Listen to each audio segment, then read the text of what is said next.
What up, everybody? Welcome back to the channel. I'm your host, and this is Fandom Frequency, where we dive into the entire multiverse of pop culture, if you will, movies, TV, anime, and we may talk about wrestling and music every now and again here on the channel. But obviously, we're going to be focusing on movies today, as you can tell from the thumbnail, and we're going to be breaking down my personal favorite top 10 movies of 2024. Obviously, this video is coming a little bit later than I initially intended it for the top of the year, but I figured I'd let some time settle, catch up on a few movies I wasn't able to catch before the end of the year, and there's still a handful I was not able to catch beforehand, or I just personally didn't have an interest in going to see them necessarily before the end of the year, or I made this list, but at some point in the future, I will watch these movies, and a few of those, for example, are going to be Robert Eggers' Nosferatu. I definitely plan on catching that. I'm a big fan of his work, so I will get around to that sooner rather than later. Another big popular movie in the horror realm that I didn't get a chance to see or a few actually, was The First Omen, Immaculate, and last but not least, The Substance. I wasn't able to catch those, or Heretic from A24 with Hugh Grant. So I wasn't able to catch those specific films. And there was another movie I was thinking about. I didn't get the catch before the end of the year. Anora, which was another big front runner in the Oscars race right now in 2025, and features one of my favorite up and coming actresses, Mikey Madison, who's most known for doing Scream 5, and also had a small appearance in Tarantino's Once Upon a Time in Hollywood back in 2019. So I'm definitely a fan of Mikey Madison's work. Haven't seen the director's work that did like Florida Project and all that other stuff, but it does seem like an interesting movie that takes a little bit of a more realistic approach to like a Pretty Woman type of storyline or whatever. But didn't get a chance to see those. But this is my personal top 10 right here. So with no further ado, let's start getting into it. And my number 10 is going to be a Netflix film, and who would have thought?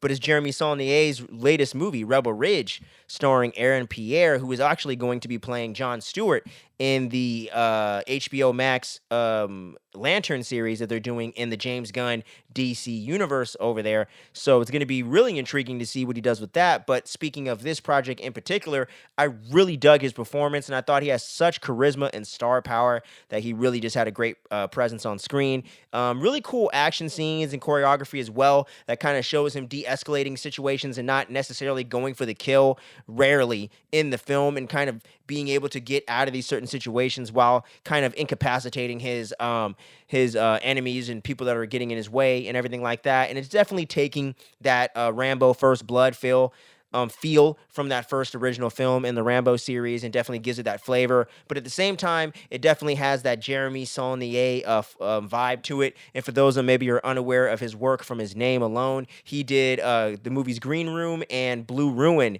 some really great thrillers in the 2010s decade. I definitely recommend you check out Green Room. Blue Ruin's pretty good, but I definitely prefer Green Room. Excellent film. Rest in peace to Anton Yelchin, by the way. Rest in paradise, man. Great actor right there.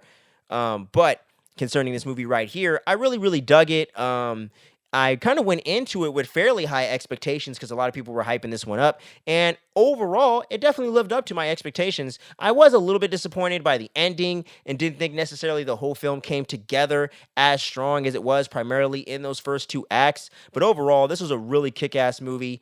Like I already mentioned, big fan of Jeremy Saulnier, the director. Going to be looking forward to whatever he does next. And Aaron Pierre, I can't wait to see what he does. And I think he also played Simba in the Mufasa movie. Had no intention of seeing that per se. I'm just an OG Lion King guy. That's my favorite film of all time in the Disney realm. So, Rebel Ridge, number 10. Getting into number 9 right here was a movie that I was a little bit surprised didn't end up being higher on my list, but it didn't necessarily match the expectations all the way from the previous trilogy that was in Kingdom of the Planet of the Apes. And going off of that Matt Reeves trilogy ender right there with the film War for the Planet of the Apes. Such a great trilogy, and I've really become a big fan of those movies, and at some point I plan on going back to watch some of those original films, because I haven't seen those yet, or I haven't seen the Tim Burton remake in full, so I got a lot of Planet of the Apes to catch up on, and who knows, you may see that on the channel someday.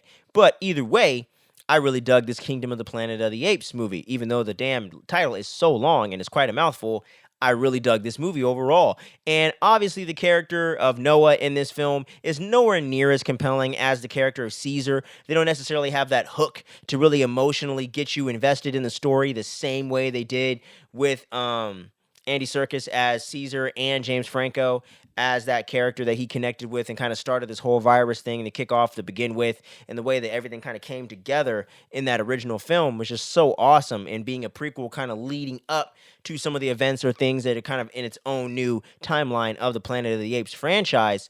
And I think that with this installment, they're able to expand the world and kind of get you back into this world and kind of follow up on what happened with Caesar and kind of expand and kind of get you into the next chapter in the next phase that truly begins the ascension of the apes truly being the rulers of the planet, and potentially setting up some things for the humans to go through the wormhole in time the way they do in the original film through space travel, and ending up into the time frame that we're going to see in the future when apes have fully taken over. The humans can barely even speak in this one, minus one specific character who I thought was a very interesting and complex character overall. She was a little hard to read sometimes. I think the character's name was Nova, if I remember correctly, but I might be mixing that up with something else. But overall, I dug her character. I like the actress overall. I thought she did a really solid performance. But the film was really good. I thought I'm forgetting that guy's name, dude, but he was so good in this film. I'm gonna have to put it in the edit because I got to give this guy a shout out because he was also in one of my other films on this list, and I thought he did a great job as the villain. And some behind the scenes I found out from an interview with Matthew Lillard on the Christian Harloff show was that Matthew Lillard auditioned for that role and could have been in the role of Proximus Caesar in Kingdom of the Planet of the Apes, but didn't end up getting the part. But overall, I thought it was a good movie. Really, really freaking good, but it wasn't quite as great as I was expecting it to be. But at the same time, I was thoroughly entertained by the movie. I was satisfied for the most part, but I can't necessarily get this in the top 5, but it had to be on my top 10 because it's one of the films that stayed with me the most that I've seen throughout the year. Number 8, we're going to be getting into one of my other favorite franchises right now that to me is 2 for 2, and now it's 3 for 3 with The Quiet Place Day 1, starring 2 of my favorite actors working today of Lupita Nyong'o and Joseph Quinn, who are definitively some of my favorites. I've been a fan of Lupita Nyong'o for like well over a decade now, so she's definitely in my top 10 actresses all time. I really love what she does a lot and think she has a lot of range in what she's able to do in the roles that she has. Whether the film's big, small, horror, sci-fi, action, she's able to do it all. And I thought she did such a great job at being the lead character of this film and really making you connect to where she's at in life with the fact that she is a terminally ill cancer patient. At some point, she is bound to pass away. She only has so many days and hours left in this world and kind of loses hope a bit and kind of doesn't really see a big purpose in what to do with her last remaining days. And that's totally understandable if you're in that situation, or if you're empathetic and imagine yourself having to deal with being in that situation and face that reality. So the fact that they were able to tackle something so sad and tragic in this film, but still give you some of those blockbuster moments, still give you some of those chase sequences in the horror kind of sci-fi side of the film. Really, this being a drama first and foremost, but really adding in those other elements from the franchise and making it feel like it's well within the DNA of the series and really fits in well with it. To me, is super awesome and impressive. So I was really, really satisfied with the movie, and getting to see Joseph Quinn play a much different role than he did in his breakout role of Eddie Munson in Stranger Things. And don't get me wrong, the guy's been doing stuff since Game of Thrones in like late 2010, 11, 12, whatever. So he's been in the game for a minute, but getting to see his range as an actor and kind of playing someone a little more cowardly, a little bit more naive in a certain sense, and kind of having to lean on Lupita Nyong'o's character to really guide him through this crazy situation and the kinship that they find with each other through the journey. And it's just a really, really well done film. And the fact that they leaned on this being a drama first and a horror sci-fi thriller second, to me, was such a great, impressive swing. And I think really, really paid off. So that's why A Quiet Place Day 1 had to be on my personal top 10. Now we're getting close to the top 5, but not quite there yet. But this film absolutely blew me away and I thought was really good and surprising. And other than the very final moments of the film, I loved it from start to finish. And I'm talking about Strange Darling at number 7 here. And this is the way to do non-linear storytelling that really reminds me of the heyday of Quentin Tarantino and some of the stuff that Chris Nolan does and what some of the best filmmakers are able to do while telling you a story with an unreliable narrator or a story that is very much out of order. But when you think about it within the context of all the events that they show you throughout the film, they all tie together nicely and make sense. And the way that they put you on your toes to where you're afraid of the lady character, right? And or afraid for her, actually, I should say. And you're thinking Kyle Gallner's character was the one that was actually going to come and try to harm her, but it turns out she's actually the predator. She's actually the victim here. And I gotta pull up this actress' name real quick. Willa Fitzgerald. There we go. Fitzgerald did such an amazing job as the lady in this film and really making you subvert your expectations and being so terrifying and creepy, but being able to play innocent so convincingly that even sometimes when she tricks certain characters in the film, you would buy it in the moment and you probably would get tricked yourself. Now, there's some elements where I think they take that a little too far in the very much towards the end of the movie in the third act. But the way that they're able to really tell you these things out of order with her being in a BDSM and all these different things like that, and how that ties into the psyche of her character and into the whole dynamic of the film and how it's subverting you and putting you on your toes, to me, was just so well done. The acting from top to bottom from everyone in this movie, man, whether that's screen legends like Ed Begley Jr. or Barbara Hershey, right? All the way to some of the newer comers like Kyle Gallner, who is kind of a certified scream king in his own right, kind of like a final dude, final boy, whatever you want to say, final guy in his own right. And I think that's pretty awesome that he's been able to be in all these different genre films over the years and really get these standout roles. But this is some of his best acting, in my opinion, bar none. And like I said, Willa Fitzgerald really announces herself as an up-and-coming talent that I'm going to be keeping my eyes peeled for, and I think all you horror fans and all you film fans should do the same. And this is just an excellent thriller. Like I said, I did have a couple issues with the final few moments, but overall, great film. Recommend you go out and see it and check it out wherever you can stream it or whatever. Do it now. So my number 6, before we get into the top 5 right here, another horror thriller, and I'm talking about Osgood Perkins, the latest film with Nicolas Cage, baby, and I'm talking about Longlegs, and man, this film was a trip. Neon right now is on fire between doing things like this, between doing things like Cuckoo, which isn't on my top 10 here, spoiler alert, but I really did dig that film a lot and had a lot of fun with it, and they got some other good stuff coming up with Osgood Perkins' next movie and some other things in play here. Neon is quickly becoming one of the new studios that's known for putting out really great independent cinema and great, awesome horror content, similar to A24 and having a lot better success and more consistency than people like Blumhouse right now. But yeah, man, getting to see Micah Monroe play this really, I would say very understated character.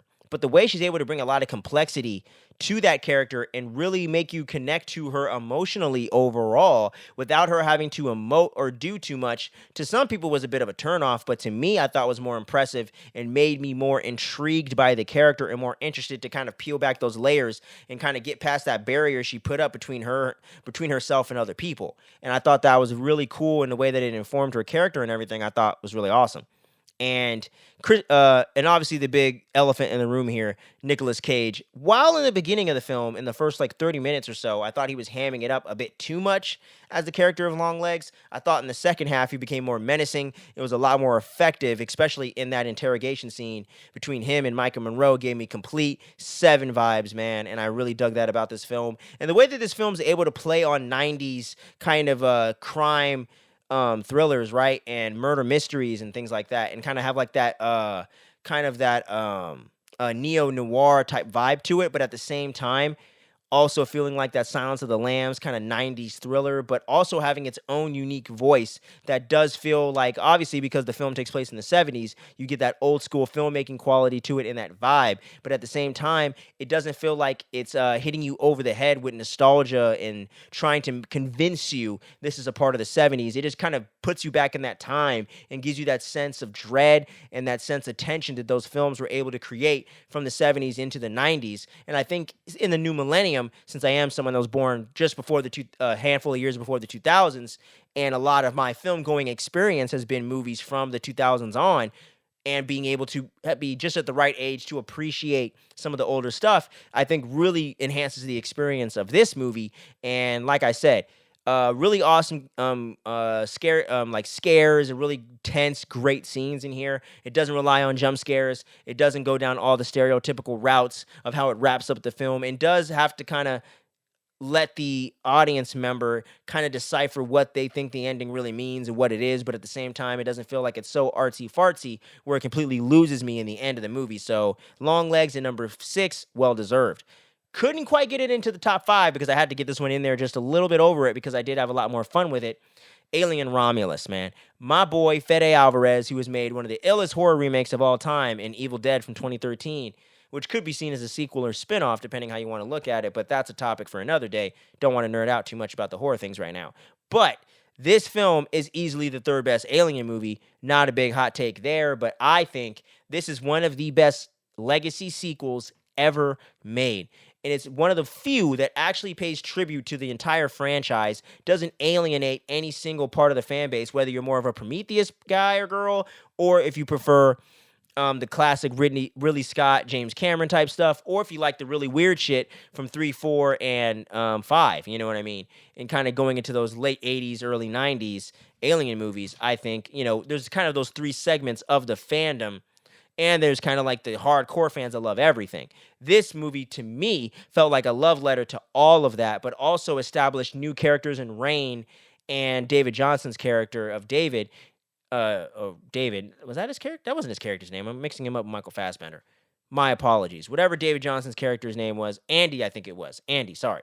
Brain fart. But with characters like Kaylee Spaney's Rain and David Johnson's Andy, I thought were really awesome new characters that you can really get invested in. We're fully in on their journey, and where they're going to go from here is super awesome. Isabella Merced and the other actors and actresses in here did such a great job. The Xenomorph feels like a truly terrifying villain. Once again, we didn't lean too far into the Prometheus stuff to where you started getting too artsy-fartsy and answering questions I don't want to know, but at the same time, it ties into the franchise in a very good way. Really sets itself and establishes itself as its own thing, but definitely ties into the first Alien and Aliens and all these different installments and whatnot and what have you, and things that come before, but don't necessarily address things like Alien Resurrection or Alien 3. So at the same time, you can see them kind of retconning those events and keeping some of the best stuff from the Alien franchise and making things work moving forward. And I think that the film is just so good at being well-paced, creepy, but action-packed at the same time and keeping you on the edge of your seat. And overall, I don't feel like the characters had to make as many dumb decisions as characters in previous Alien films. There was still some of that going on, which is why I couldn't get this quite into the top 3. But overall, they did a great job with this film. They even made the facehuggers almost more terrifying than the xenomorph form of the aliens themselves within this, and really leaning on the practical effects made this super effective. So for me, Alien Romulus could not be anywhere lower than my top 5. Now, as we get into the next one, Terrifier 3, man. I had a blast with this film. It was my most anticipated horror film of last year. I am a huge Terrifier fan. I liked the first one the first time I saw it, but I truly grew to love and appreciate it more after Terrifier 2 dropped in 2022. Instantly became a fan of Damien Leone. Instantly became a fan of Lauren Rivera. One of the best final girls to come out in the last 10 to 15 years, other than Sharni Vincent's Aaron from You're Next. And Elliot Fulham, as a fellow, kind of rock community member, getting to see what he does in the character of Jonathan, I think is really awesome, and you really connect to that character as well. And I just think Terrifier 3 was able to deliver the gritty, crazy-ass kills, but actually still give you some great storyline and lore, answer some questions and raise some new ones without making it too frustrating for you in the experience of the film. He even expanded, Damien Leone that is, on characters like Vicky and things like that, and expanding the lore and still making Art the Clown scary, intimidating, but also very much more even hilarious and more twisted and childish in a weird way in this installment. But I had a great blast with it.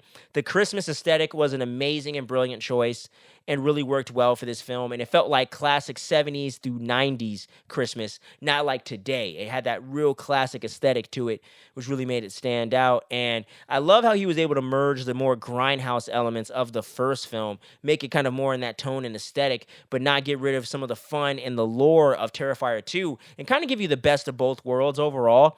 I always have a soft spot for Terrifier 2 because it seemed like a moment in time as a horror fan. So it's kind of some nostalgia or some kind of goodwill that I'll never really quite have with any other installment. It's kind of weird. I don't know if anyone else feels that way. Let me know in the comments if you do as a Terrifier fan, for those watching that are. But I still thoroughly enjoyed the hell out of this film. I loved it. Loved all the stuff they were doing with Lauren Rivera's character. My only real disappointments with that in Sienna Shaw's, I thought she could have had a better final battle with Art the Clown and Vicky and stuff like that. And if, spoiler alert, and if they did kill Jonathan off screen truly, that was a big misstep in my opinion. That character was very much the heart of the franchise, and to me, I thought it was a little lame that they just cut him out. I think he was busy doing another film or being a musician or doing something with his channel. I know he was busy doing something, but overall, I thought killing Elliot Fulham off screen and not having him be as integral to this movie was a bit of a misstep in my opinion, which makes this just a step below Terrifier 2. But for my overall favorite movies of 2024, there's no way it wasn't going to be in my top 5 once I sat down and saw it the first time when it dropped back in October. So definitely had to get Terrifier 3 on this list. And at number 3, we're going to be rounding this out with Abigail from my boys in Radio Silence. I absolutely enjoyed the fuck out of this movie. I've seen this movie 5 times. My dad bought it on Blu-ray, so I ended up watching it twice on there, and I saw it once on streaming when it first came there, and then I saw it twice in the theater. I love this film. I absolutely love this film of Abigail. To me, it is a horror comedy done right. Every single actor and character has a moment to shine, has a real storyline going on, has some actual character development or depth to them. You understand what brought them to this situation, what made them choose this line of criminal life, and why they may be in this situation, whether it's for, greed or, redemption or just purely on cash and just criminality alone. So many great things. You also feature one of the last performances, if not the last performance, from Angus Cloud before he tragically passed on at a much too young of an age. Great moments with Catherine Newton in this thing. Dan Stevens has some amazing parts in here. My girl Melissa Barrera as well pops up in here, and I think this is probably her best role yet, in my personal opinion. I love her in Scream, but this, to me, kind of gave it more of the edge that we were looking for with that character, but also brought something new to it. Since it wasn't from a franchise, we can kind of take it on its own merits, I feel like. And I just really dug the way that she was able to play this compassionate character, ex-druggy type of character that really made you feel connected to her and not feel like that she's like a low life or something like that, and really get where her journey's coming from. And the way that they wrote and portrayed it, I thought was really well done.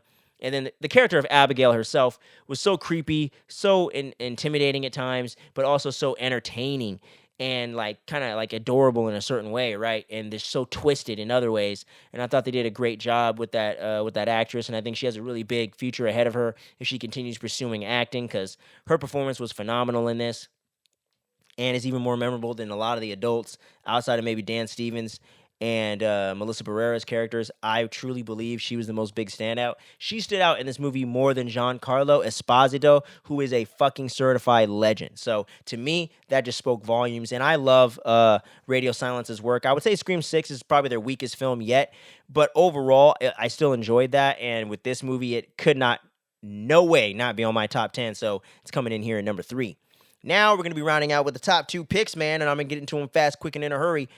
Deadpool and Wolverine at number 2, and Dune Part 2 at number 1, the 2 dopest blockbusters of the year. Deadpool and Wolverine was that love letter to the Fox era that people of my age group and of my generation, us millennials that love these comic book movies, we grew up with these X-Men films and the whole Fox era of Marvel, whether that was Daredevil, Elektra, X-Men, Fantastic Four, Deadpool, all the solo Wolverine films, and all the other things going on, man. It was so great to be a part of that era for those first 19 years of the 2000s, where you got X-Men films almost every year, and we had some of the best movies of the comic book movie genre, you know what I'm saying?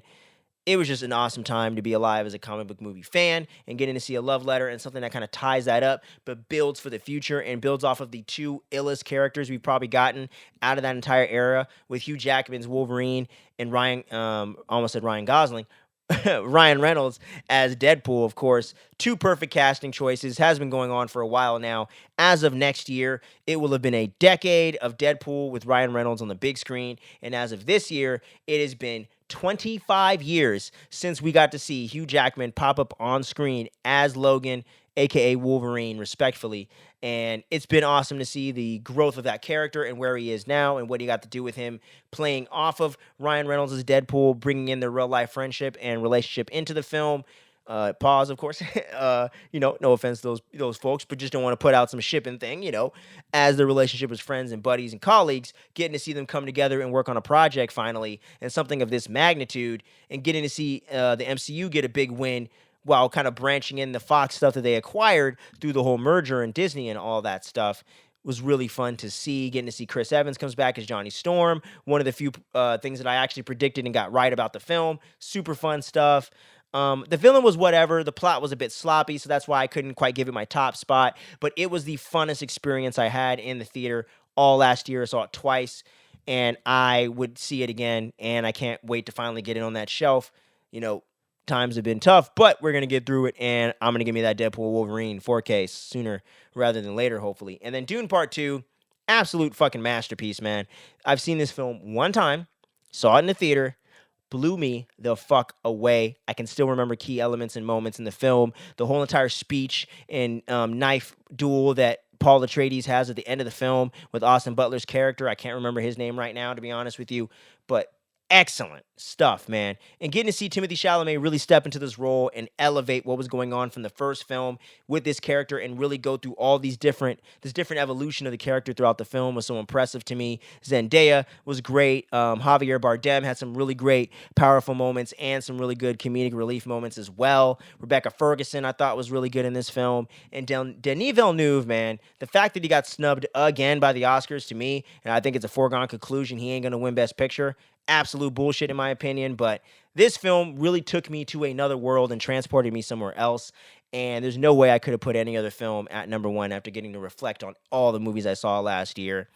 So well crafted, so well directed, so well acted. It really makes Dune one of the new epics in Hollywood today, in movies. It really makes it one of those premier franchises. I can't wait for the follow-up in Dune Messiah. I knew Denis Villeneuve was one of the best filmmakers out there, but this truly solidified it in a way that he was able to make something prestige, dramatic, and epic, and just so large scale. He gave us all the big battles. He paid off what was set up in the first film, but also set so many cool things up for the future and really played into the Dune lore in the right, correct way and adapted things where he needed to. And this just really transported me to a whole nother fucking realm, a whole nother world. I was captivated from start to finish. I had an amazing time watching this movie. Made me a Timothée Chalamet fan. Always been a Zendaya fan since her freaking kid acting days. And yeah, so absolutely loved Dune Part 2. Definitely had to be my number one. So that's my top 10 2022 movies, man, my favorites of last year. Y'all let me know out of what I put up here, what you would put in your list, what your list is in general, or if you even just want to throw in a top 5 or a top 3, that's cool with me. We're going to have a lot more content coming at y'all real soon here. Had to take a bit of a hiatus, kind of preparing what I wanted to do with the channel this year, kind of changing up some of the formats of some of the shows I was doing before.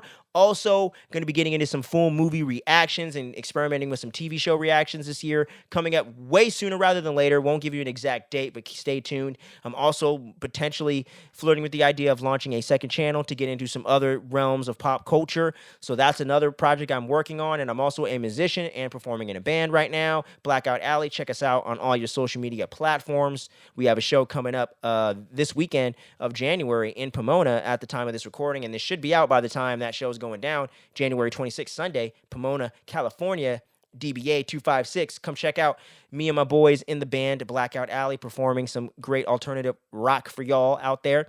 And yeah, so between all that different stuff I have going on, but we got a lot of cool stuff coming up on the channel. We're going to have videos coming at y'all each and every week coming up here soon. And February, we'll be back in full swing. So make sure you stay tuned. Don't sleep on any of this dopeness. Thanks for sticking around to the end for all of you that did. Leave a comment, a like, hit that bell, ring that bell so you know exactly when we drop all this dopeness on the feed.